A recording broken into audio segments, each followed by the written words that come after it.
Hello. Hello there. I have a question for each one of you.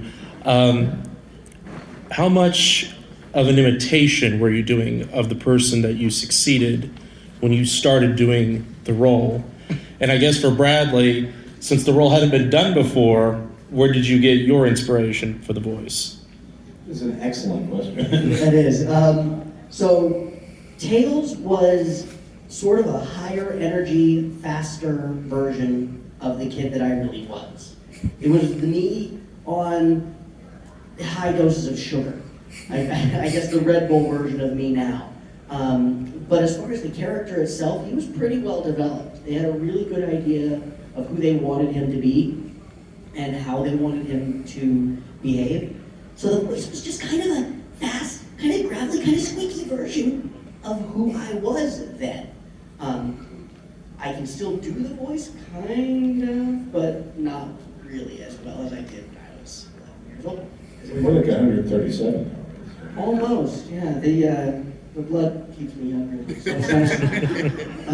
But yeah, so as originating that character, it was literally just a version of myself.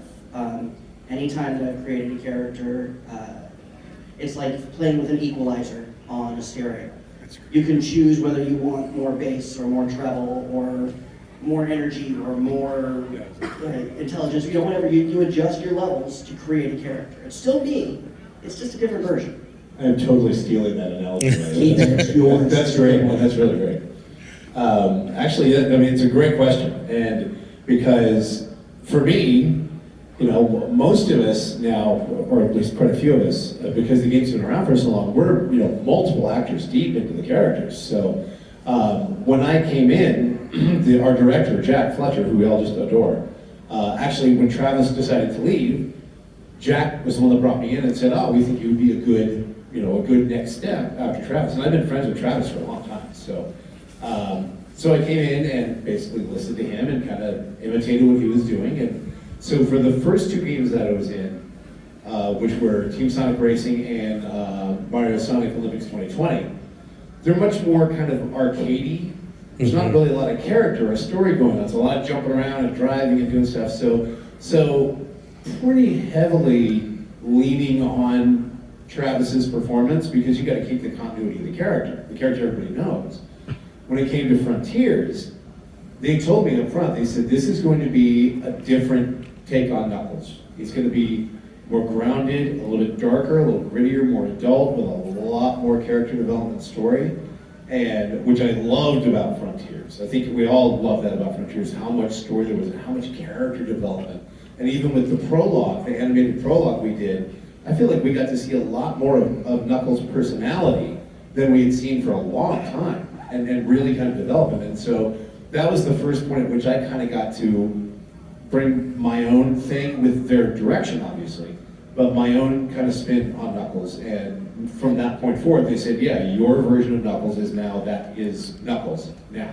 So, but it definitely started off just trying to honor what Travis had established, because what he did was great, and also, you know, all of you expected to hear a certain thing from Knuckles because the character was established. With Frontiers, I feel like we were able to grow that and now kind of let it morph into where I'm at. So, which is still informed by Dan and by Scott and by all the people that did it before me, but it's all still Knuckles, if that makes sense. So I didn't even know Kate was Tails, so no, I did not do an imitation. So yeah, I mean, I was auditioning for Sonic Boom, and for me, I love to have a picture, so I'm sure I had a picture of Tails, or I could have looked it up or whatever, but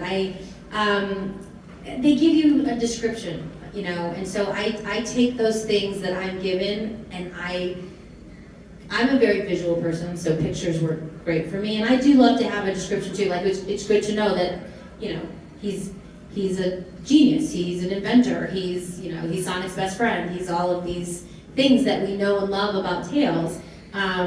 And so I take those things and I know, oh, okay, he's an 8-year-old boy, got it, and I just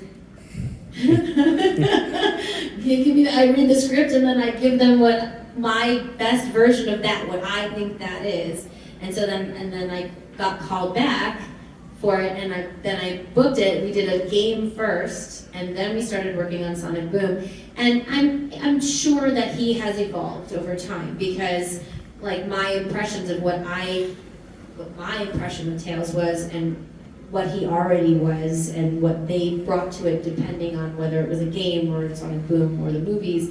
My approach to Tails is always the same, but I'm led in a different direction depending on what circumstances he finds himself in. So, and we have these wonderful directors and wonderful writers, and so it's such a collaborative thing. Like, I probably, if you listen to the first episode of Sonic Boom and you listen to the last one, he probably sounds different. I've not done that, but he probably does, just because you get more and more information about the character, and you grow as he grows, and he becomes fully fledged by the end. So. I feel like too, the writers, as with something we do over time, they get to know us. And I feel like they kind of, a lot of the times the writers will dial in a little more of our personality or kind of what's unique to us into the character, and we kind of grow it together, so. I don't think they did that for me, but But it happens. I do know that in Sonic Boom they put the most technical, longest words possible in the script just to trip me up. But it's very funny. Thank you all so much. Thank you. Very well.